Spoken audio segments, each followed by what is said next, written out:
This is Dr. Lisa Marie Bobby, and you're listening to the Love, Happiness, and Success podcast.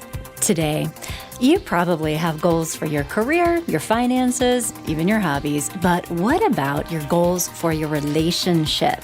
On today's episode, we're talking about setting goals together to become a stronger couple and design your shared future.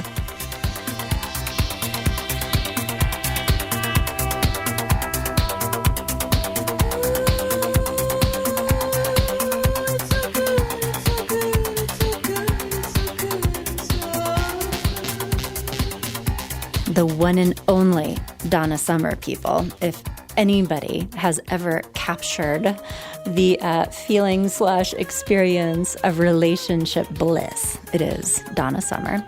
And this, of course, is her just famous partnership with the godfather of electronic dance music, Giorgio Moroder, from, I think, 1977, I want to say. Anyway, fantastic stuff. And I felt like playing it for us today because today we are talking about couple goals and why really talking about these and getting super intentional with your partner on what you guys want to do together to improve your relationship, grow yourselves, and what you want to work on to have common goals and a plan for how to create them and make them happen is what will allow you two to experience the relational bliss that you both deserve. And my guest today is my colleague, Sarah B., who is a licensed marriage and family therapist, just like me. She's also a relationship coach, and she is on our team here at Growing Self. And I know that Sarah loves helping couples achieve goals, and she has such a positive outlook and style. I thought she was the perfect person to help us on our goal today, which is helping you achieve couples goals. So, Sarah, thank you for doing this with me today. Thank you so much for inviting me on. I'm so excited to talk about this with you. Yeah. Well, this is the fun work, right? I mean, I don't know about you, but my favorite kind of couples work are, so premarital couples who are super, cute and fun and like, how do we just have the best marriage in the world? I'm like, okay, let's do this. Or certainly relationship coaching, like with really growth-oriented, proactive couples who are looking at this like the same way they do exercise or eating nutritious foods or talking to a financial planner. Like that's the spirit in which they approach relationship coaching. And that's just the best. It's so lovely to come across a couple that they're smiling when they're talking to you. They're smiling at each other and they're both invested in that process of just what can we do to be better? What can we do to be stronger? How can we make our relationship that much more secure and safe? And it's a breath of fresh air, honestly, to get couples that are in that stage with each other that just really want to put a lot of safety around the security of their relationship. It's so wonderful. I think it's just so like wise of them too. And that's also, what I want to talk with you about today too, because I think that the myth for a lot of people, for a lot of couples is that we only do couples counseling or relationship coaching when something is wrong. And it's like, showing up at the emergency room because you just had a widowmaker heart attack, right? When you come into the marriage counseling office in that point versus this totally other way of thinking, which is, I would like to not have a massive heart attack. And here's what I need to do every day in terms of lifestyle. How am I thinking? What am I doing? What is my approach towards life? And that's really the work that you and I do the best. And I think how and when we can help people the most. But it's a shift. Like that is not what most people even think about when they consider, getting involved in growth work. I'm so glad that you talk about how important it is to get into this process when things are still pretty good and not waiting until the crisis happens. And the reality is that most couples do wait until the crisis happens. They will wait until the very last second to invest in this process. And it's heartbreaking because as the counselor or the coach, you so badly wish that you could have helped them turn things around 10 years ago.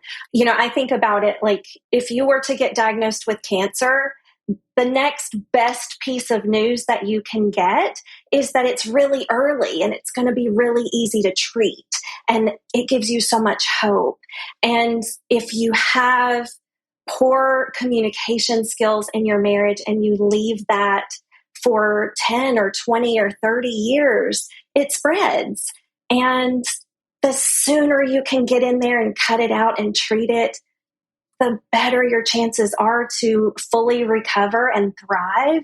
And I so badly wish that couples knew how important that is to catch these issues early. Yeah. Well, and you know what? Let's just make that the very first couple goal that we talk about then today. 'Cause, like that's why we're here is how can you set and start working towards like really positive goals together?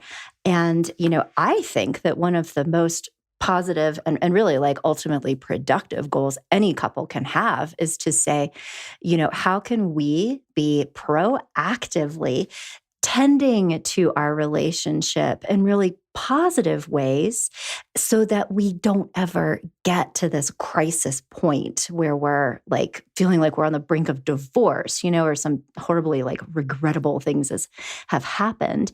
So then in service of that, if that's the first couple goal, like one of the things I think is so important when considering like how we actually achieve any goal is to really understand what are the obstacles, that we have to be aware of, like what's going to get in the way of doing whatever the thing is that you want to do.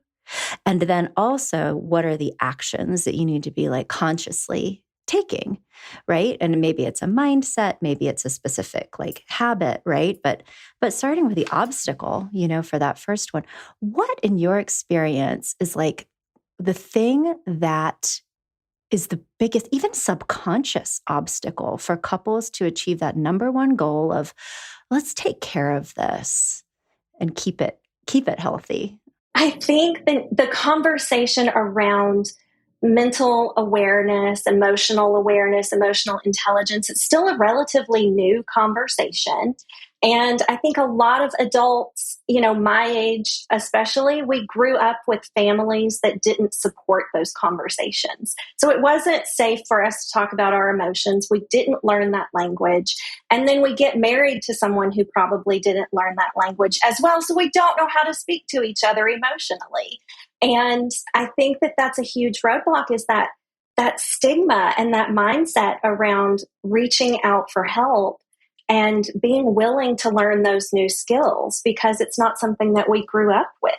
Yeah, totally. And even, you bring up such a good point, like even like knowing what you don't know, right? Because I didn't get any of that either growing up. And, like when my husband and I were first married, I was entirely sure that all of the problems we were experiencing were because of him. Right? like never even occurred to me that I had stuff to work on. And maybe, the way that I was approaching him or trying to communicate with him was not actually effective because that was like not even a thought in my head, based on my upbringing. Yeah. And there's, that's another roadblock is that we don't want to be wrong. We have so much pride and there's a lot of shame around admitting our flaws, that we are messy human beings. And it's hard to go into this process and be open and vulnerable to that personal growth that is required. And so I think that that's another challenge that people come up against. They just want us to fix their partner. There's nothing wrong with them, just fix them and everything will be fine.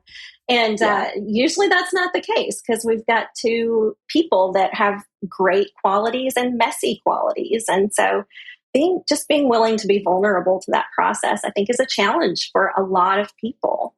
Okay. Well, this is really illuminating, just to discuss some of the obstacles that are going to get in everybody's way. And for that number one, how do we take care of this proactively?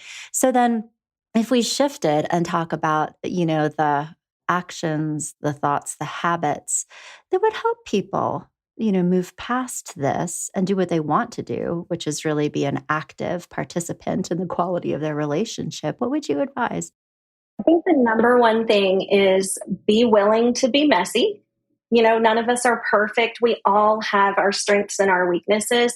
And the sooner that you can embrace that you are a messy human being, just like all the rest of us, the sooner you're going to begin to let yourself grow. And I think that's a big one. Just be okay being messy, and we can deal with whatever that mess is. There's ways to heal from pretty much anything, but just allowing yourself that freedom to not be perfect. And then I think it's just really, really important for you to realize that you're not just investing in the happiness of your marriage or your relationship, but you are giving future generations freedom to invest in their health as well and to live healthier, happier lives. So if you can't do it for yourself, do it for your kids, do it for your kids' kids, because it is okay to sort of change that direction that all those generations before have gone through. And you have the power to do that. That's so important for people to understand, is that you don't have to continue doing things the same way that you always have. And it's so incredibly powerful when both partners are willing to sort of lay down their swords, so to speak, and come into this process and say, okay, we're willing to change. It's so wonderful to see that. Sarah, I'm so glad, you brought up the point about like the long game of this work. I think about that often as I'm doing these podcasts or my work with clients, because I think that it's easy to forget about like that like the work that you personally are doing to grow in your emotional intelligence, emotional maturity, communication skills. If you're a parent, you are teaching your children, because they're watching what we do, right?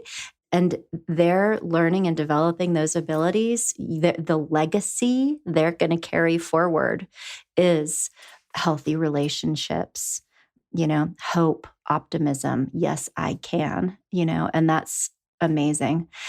And so then I think what I'm hearing too, that about, what we need to be doing actively in service of that first couple goal is really related then to mindset, changing the way you're thinking about doing growth work, and then also finding that really big why, that motivation, why we want to do this now. Does that feel true? Yeah. So important, coming into it and just being a willing participant in the process completely changes the outcome. So you have that within yourself, and it can be really scary. It can be very, very scary for people who have never been a part of a process like this, or who have never been vulnerable to that type of change and development. It's really intimidating to some people. But we love being a safe place for people to come in and be vulnerable. It's so incredibly rewarding to see people who are willing to invest their energy in better days ahead. It's just lovely to be a part of that process. Yeah. Yeah. And I'm also feeling a little bit seen right now, Sarah. As you were talking, I was just thinking about a marriage counseling session that my husband and I had in approximately, I don't know what that was, 1999. But our marriage counselor suggested that perhaps I was not fully appreciating my husband's perspective or feelings. And I did not like that at all, did not feel good. And I had to work through that, because at that time I was still the innocent victim of everything that was happening. But I did work through it.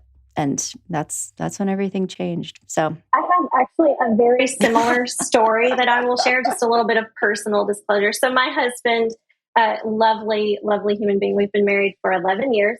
And early on in our marriage, I was already a therapist at that point. So of course I'm supposed to have all of the answers. I'm already supposed to know this stuff. And we had gotten into an argument, and he said, "You don't get to tell me how I'm supposed to feel." Oh, and it hit me like a ton of bricks, where I was like, oh my goodness, I'm supposed to already know that. And I was completely trying to explain to him that he should feel differently, because my intentions were not what he thought they were. And that has stuck with me. That was very early in our marriage, but that has stuck with me this whole time, that, both partners get to have a really valid experience in the relationship. And a lot of times they're different from each other, and that's okay. And just allowing your partner to feel what they're feeling and not trying to change that is really powerful. Yeah. Wow. And gosh, how awesome that your husband had that level of just like, insight and self-awareness and courage to be able to understand that and to say that. Like, that's powerful stuff. Okay. So, and we're just in talking about this, we're probably scaring the heck out of everybody thinking about embarking on this work. But I want you all to know that it ended well. And it's because of, I think, of our doing that work that it sounds like both, you and I have been able to achieve that outcome of, not ever having it get like really, really scarily awful. So, okay. Well, that's goal number one. And I wonder too, if we could talk about some other common goals that many couples have or maybe want, as they consider, who are we and what do we want our shared life together to be about? And this can kind of extend into different life domains. But, actually, before we sort of dive into talking about how to improve a relationship, like in specific areas in service of these goals, do you have any ideas or suggestions about how a couple can co-create shared goals to launch this process even? And, maybe some of the obstacles they could run into and some of the strategies that they could use to achieve that. If that's like sort of the next goal is having goals. Obviously it depends on the couple and what level they are able to talk. But one of the questions that I ask this of my husband, I also ask this of my children quite regularly. And, not every day, not every week, probably not even every month, but I regularly ask them, what do you need from me that I'm not giving to you? Because my biggest goal for these relationships with my spouse and with my children is that they trust that I am there to meet their needs, if at all possible, and that I have a desire to do that. And that creates a lot of safety in those relationships. And so me and my husband, early on got into that habit of just asking, what do you need from me that I'm not giving you? And it's just a good check-in for us to say, you know what, we need to spend more quality time together. We are distracted by life. We have 2 children that are in sports and doing lots of activities. And so it's just really easy for the weeks to pass by quickly. And we haven't had really quality connection. And so having those check-ins and being willing to say, what do you need from me that I'm not doing? Do you need more sex? Do you need quality time? Do we need to sit down and make a budget together? What's off that we can fine tune? And having that conversation somewhat regularly, it gives your person an opportunity to say, you know what, things are good, but here's where we can make it better, or here's where I'm struggling. So that's been a really great way for us to just keep a pulse on our marriage. Yeah. Gosh, what a fantastic strategy. And I'm just reflecting on how courageous that is, and again, sort of that counterintuitively, I think that many people are socialized that we don't want to lean into the problems. Let's not open up that can of worms. But what you're telling me is that by really proactively checking in with each other and talking about maybe pain points is too strong of a way to describe it, but the things that are just not feeling ideal for either of you is how you're able to identify the things that you want to be doing differently or changing in your shared life together. And that's really powerful. It's a great way to check in with each other and just know, what do we need to pay attention to right now? Yeah. So it's very helpful. Yeah. That's awesome. That's great. I will share too that something that, my husband and I do, and that I also ask clients about from time to time that can just begin to bring some of these in focus is even just a simple pie in the sky, if you could have anything that you wanted, what would you like your life to be like in 10 years? Or here's actually a technique that I have used and have recommended to clients, buying a Powerball ticket. It's just such a silly little thing. And it costs $2. And it is not, that anybody believes that we're actually going to win the lottery, but because when you have this lottery ticket that could theoretically be worth $50 million, to have that conversation around, so if we won this lottery, what would you want to do? And because I think for me, it opens the door to people's values and just this, and some of it is fantasy, obviously, but what happens next, that conversation is usually a lot of truth around what people really want and what's important. Yeah, if I could build my perfect life, what would it look like? So totally. Yeah, love that. Mm-hmm. Travel around the world, or, do this differently or do that differently. Because of course, not all of that may be achievable without $50 million, but it can help sort of say, you know what, it would actually be really nice to feel more financially secure. Maybe we should set a goal to move, to buy a larger house, or you know what, we should really be trying to take a nice vacation together more regularly, because it sounds like travel is really important to both of us, adventure or, going back to school or whatever those things are. So, and it's fun. Oh, yeah. And well, it's so important to daydream together. So, yeah. Yeah. Just, if we could wave a wand and be anywhere else, where would we be? So that's so fun. Okay, cool.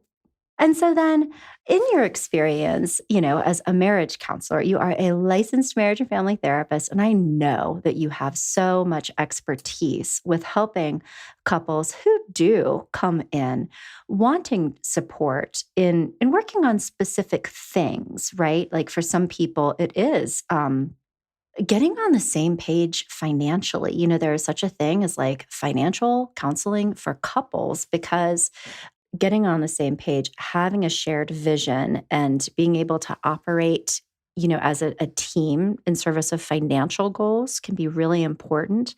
For some couples, it is improving their sex lives. For others, it's improving their communication. For others, it could be growing a family, or even getting on the same page about that. For others, it's, where are we going to live? Are we going to buy a home? What are our careers going to look like?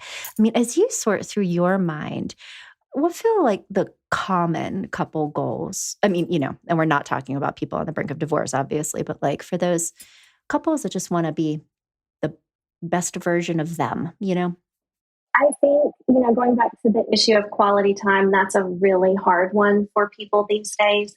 I think we're busier than we have ever been. We're pulled in so many directions.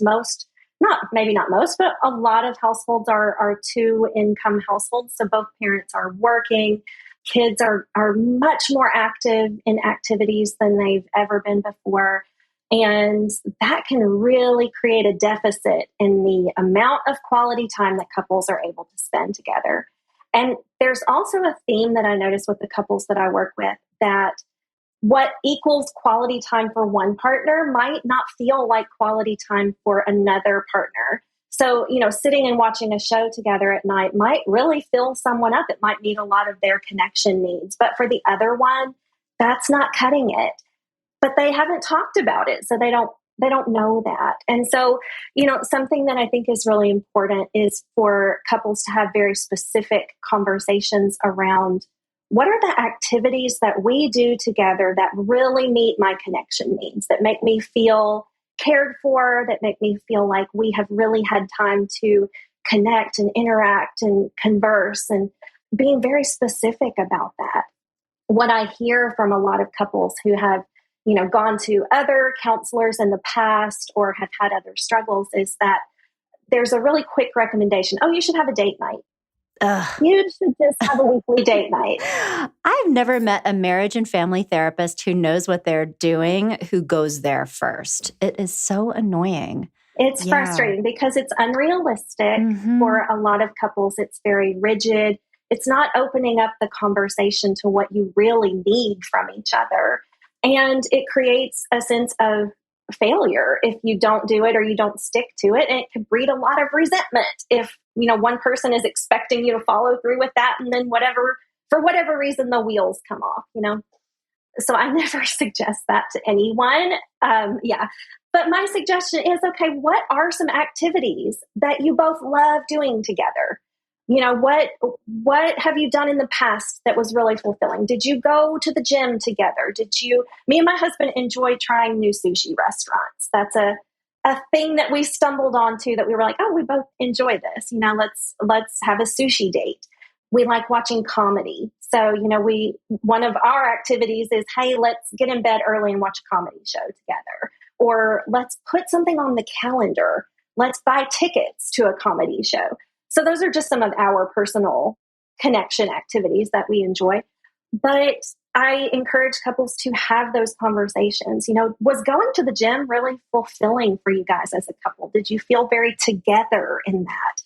Are there shows that you really like to watch together? And we need to make that a sacred relationship show where you guys are just going to sit down and have appointments with each other to enjoy those episodes together. I have actually had my feelings hurt before when my husband has watched an episode of like our show without me. So I'm betrayal. Yes. But those things, because that's such an important connection moment for you. And having those specific conversations about, what worked for me, what made me feel connected to you. So you kind of have that bag of activities that you can say, I'm feeling a little disconnected. We haven't had much quality time. Let's buy tickets to a comedy show and have something exciting on the calendar.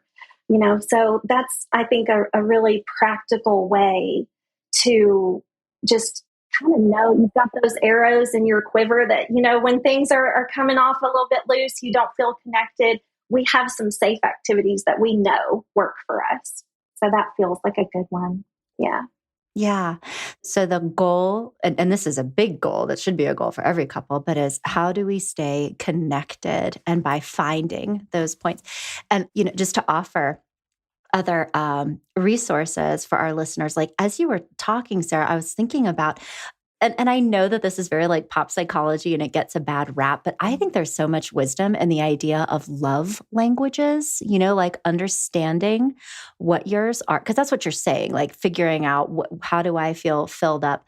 And just for our listeners, there is a podcast in this feed that is called, I think it's called the Love Language Quiz, but it goes into love languages. And I've actually expanded because I think who was it? Chapman, who came up like with the first 5.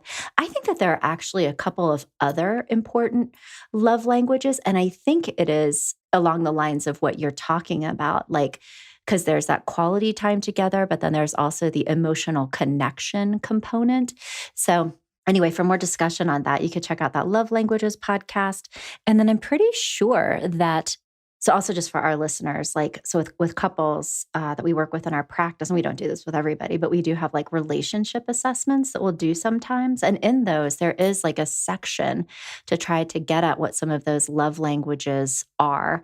But again, I think that it's also true, like what you're saying, Sarah, that there's a very broad range that is really unique to individuals, and it doesn't necessarily even have to fall into one of those categories. The things that feel true and meaningful for you may not be on that love languages list at all.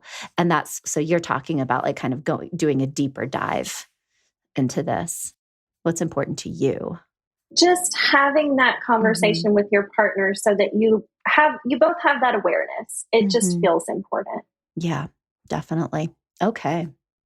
So let's tackle another goal that I know is a very important one for many couples. I mean, 9 times out of 10, I know that when we meet with new couples in our practice, we're like, what's going on? How can we help you? And they say communication, right?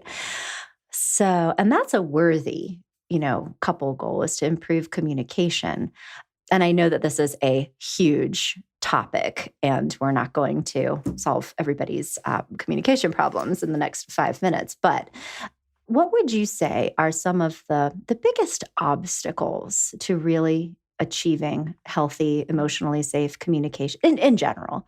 And some of just the strategies or new ideas that could help a couple get started even in a different direction? I think the biggest challenge that I see with couples who come into coaching or counseling with me is they don't know how to identify what they are experiencing, what they're feeling, or what they even really need from their partner. So they haven't learned that emotional language. And when we don't have those emotional language skills, we are very easily triggered by interactions with our partner. And so we might find ourselves getting very defensive. We might feel, oh gosh, I want to put my wall up. I don't feel safe. Or the opposite side of that, we might feel like we have to like intensify the conversation and talk about it more and maybe nag and critique. And so we fall in that trap of just triggering each other back and forth. So one of the biggest goals I would love for couples to work on is, how can I learn to explain my emotional experience to you in a more healthy way? And that's a big one. That's not a quick fix for a lot of people because it can be complex, but it's so important to stop the blame game, to realize when you feel emotionally triggered, and to be able to share what that experience is like for you. And it changes the course of relationships when you develop that language. So that's the big one, I would say. But it is complex. That's not super simple. So I have a miracle question that I try to get couples to start using to start getting into that mindset. And for example, if you and your husband come in for the evening, you've both, gotten off of work and you're coming in, getting dinner going, kids are getting homework maybe. It's really great to do a quick check-in and say, you know what, tonight I think that I need some alone time. I'm exhausted. I talked to people all day long. I just really need some quiet time. What do you need tonight?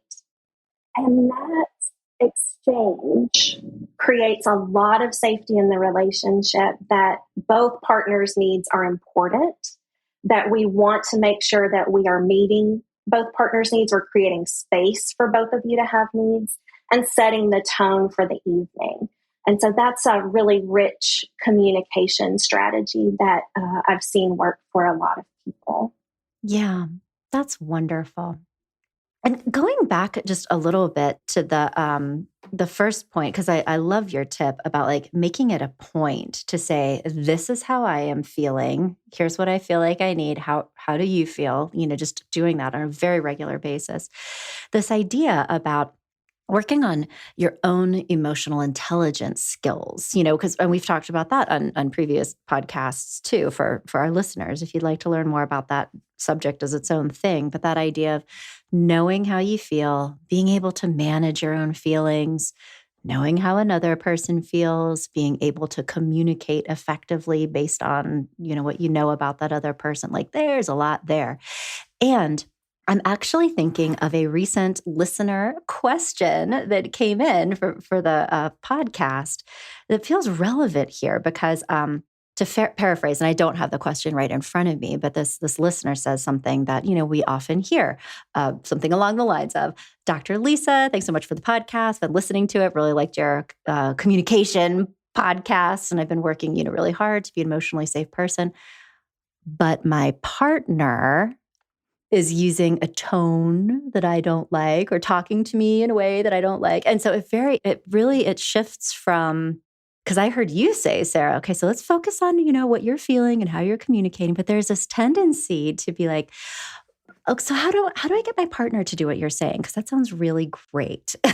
And I know that that's a big question, but like that's a big obstacle for a lot of people, right? Yeah.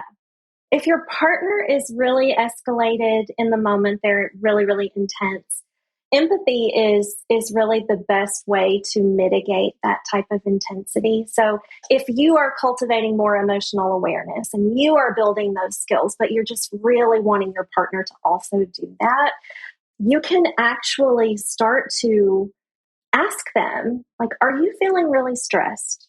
Are you feeling like I'm attacking you? Are you feeling like I'm not hearing you?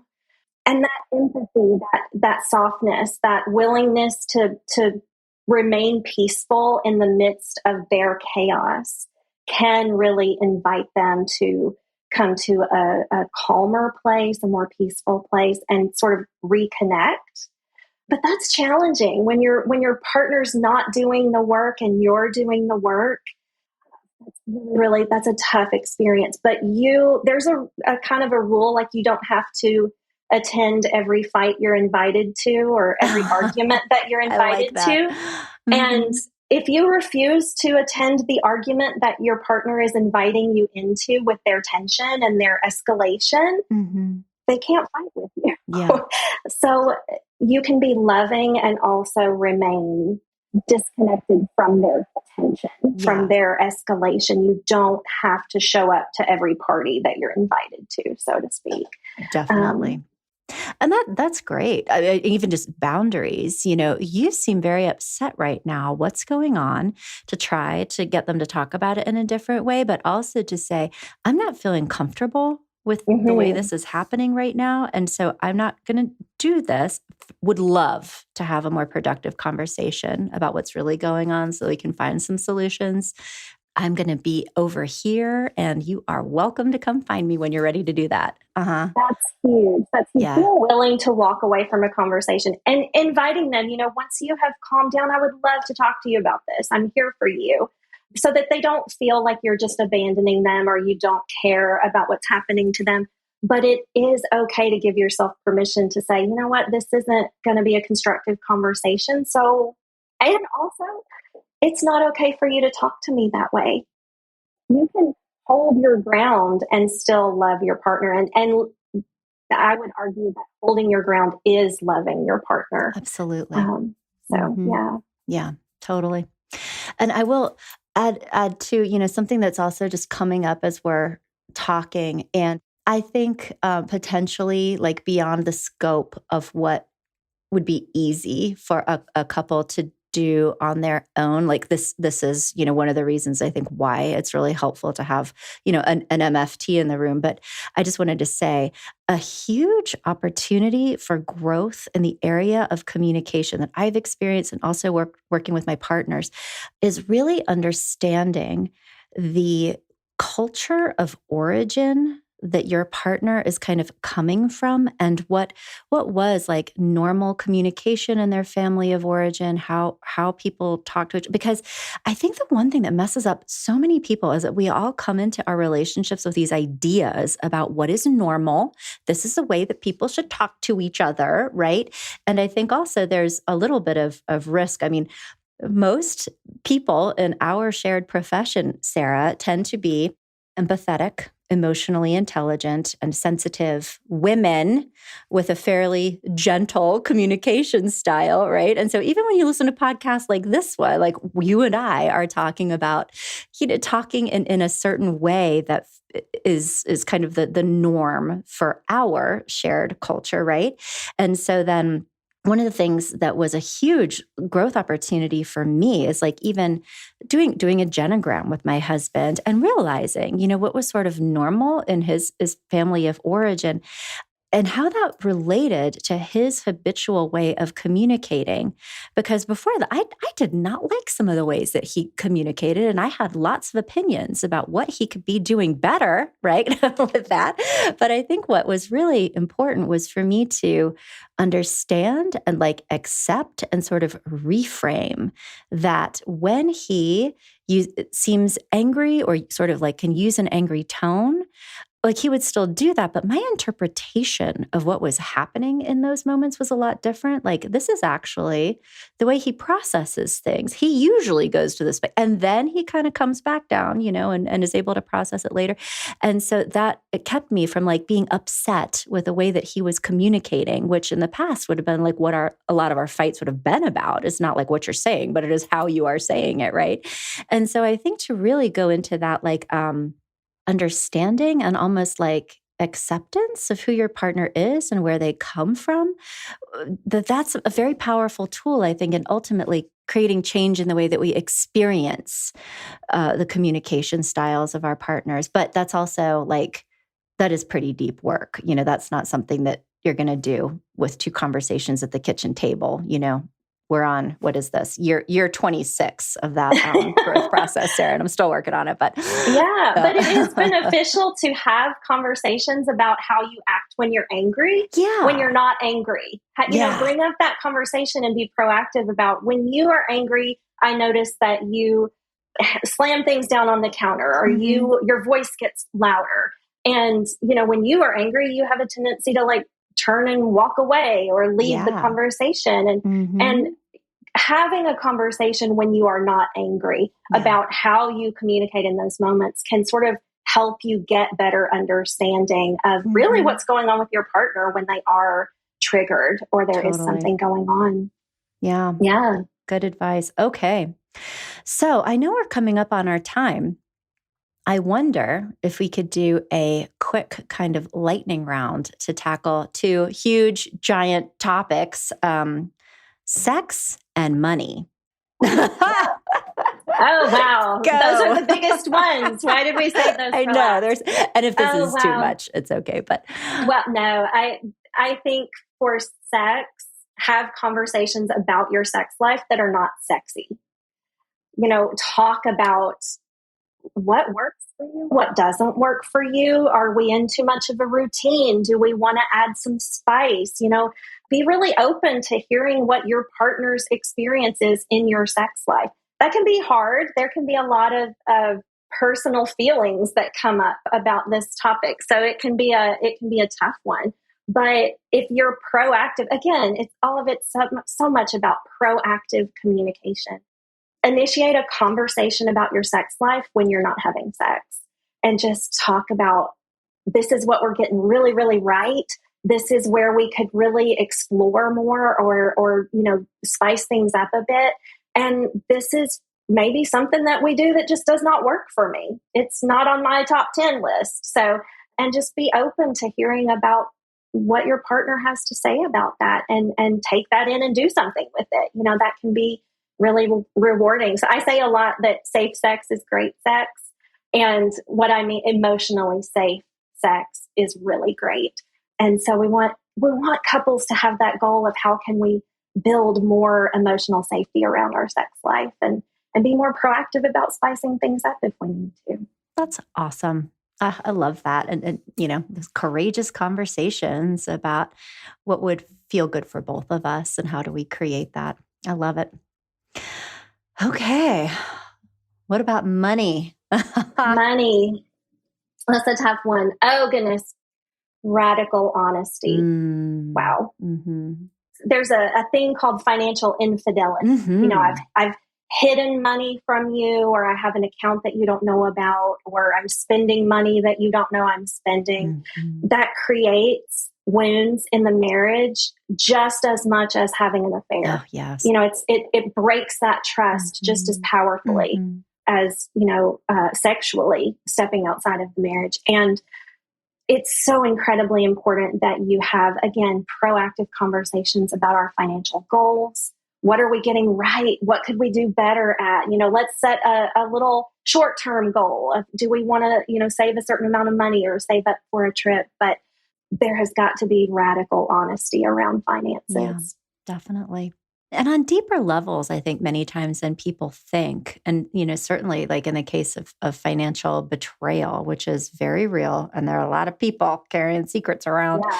But even too, like, I think digging into like, why do you have these values around, money? Where did you learn about money? We don't talk about money, right? And to be able to have those conversations with your partner, to not just focus on, okay, here's like a financial goal and here's what we need to be saving every month. And so no more lattes for you, like that kind of thing. But it's really around what do you want? What is your relationship to money? What does it mean to you? Like those are big things, and I think can really help in service of that bigger goal of getting on the same page and that healing work, that radical honesty that you're talking about, to be brave and vulnerable and also get help because I think any kind of betrayal is hard to work through, on your own. I'm realizing that we're coming up on the top of the hour, and also, that there are other important relationship goals that lots of people have that we haven't been able to talk about yet. So things like, goals for parenting or building a family.